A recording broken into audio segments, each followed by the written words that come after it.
guys, I'm Izwan from BBC Bringing Better Care. I'm Daniel, the registered pharmacist in Malaysia. And I'm Aimi, the registered physician in Malaysia. Stay tuned our talk tonight. Peace.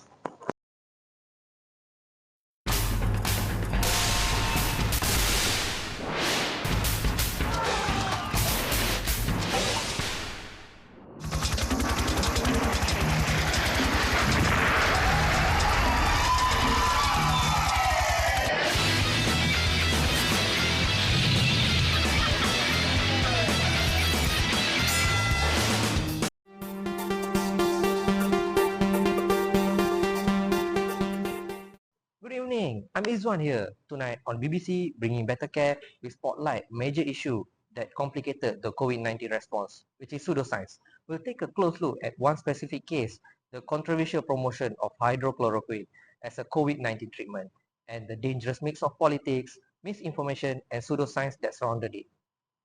Okay, let's start with the basic. What is pseudoscience? So pseudoscience is a set of beliefs or practice that claim to be scientific but lack supporting evidence, proper methodology, or are not testable. So it often looks like a science with scientific sounding language, but it doesn't follow the scientific method.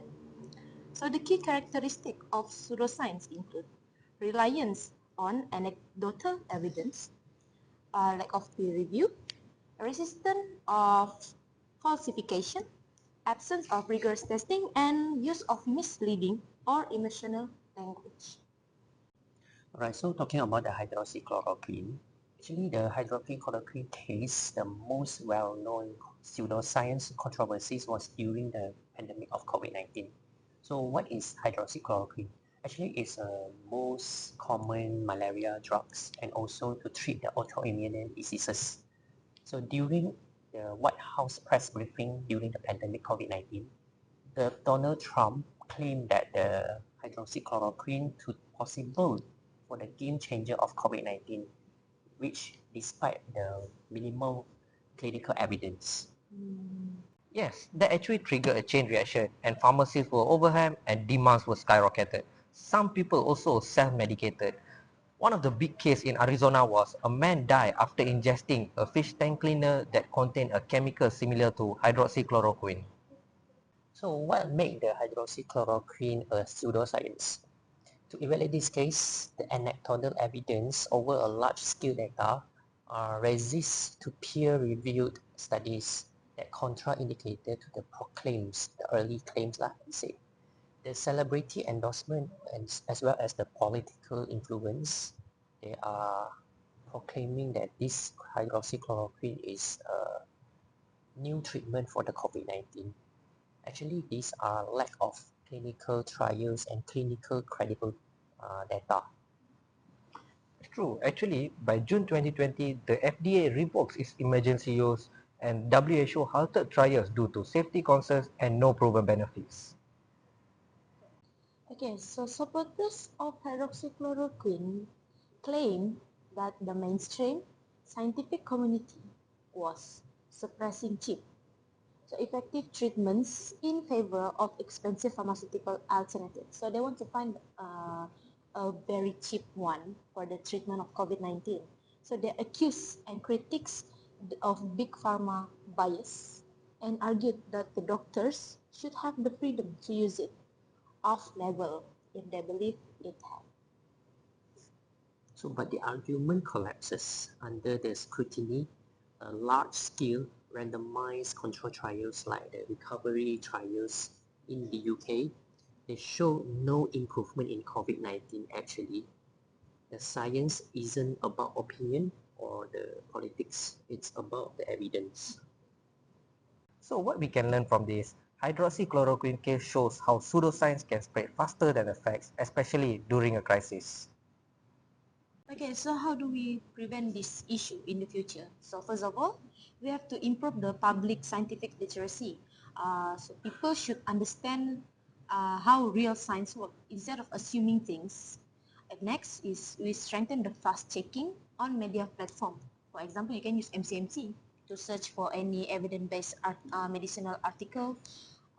Third one is we hold public figures accountable for spreading unproven medical claims. For example, celebrities that mention any medicine that don't have any evidence to have the what we call we mean like medical claims. yes, the medical claims, of course. And the last one is support transparent communication from health agencies. Yeah. Also, perhaps we have most importantly, we must encourage the critical thinking in our public. Asking yourself always, what is the source that you get this information? And is there any evidence? Everything when you claims, you must find the source and what is the evidence. And has it been tested? For in this case, we talk about the hydroxychloroquine, right? So the hydroxychloroquine has it been tested for the clinical trials or to treat the COVID-19 before you proclaim it? And before jumping to conclusion, everything has been organized, has been showed the evidence, everything should be supported from the clinical trials data and so on. So perhaps this is the most important things that public should know. Thank you to our guest tonight. That was a valuable information. That's all from us from BBC Bringing Better Care. Let's keep our mind open, but not so open that we forgot to ask questions. Good night and stay informed. Peace.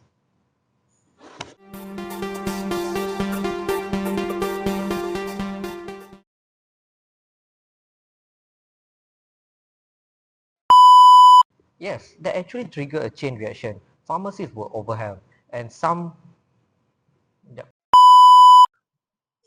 我们才能晒师傅，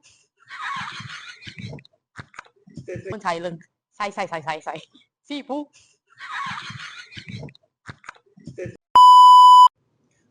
Alright, so talking about the hydroxychloroquine case, brings this hydroxychloroquine case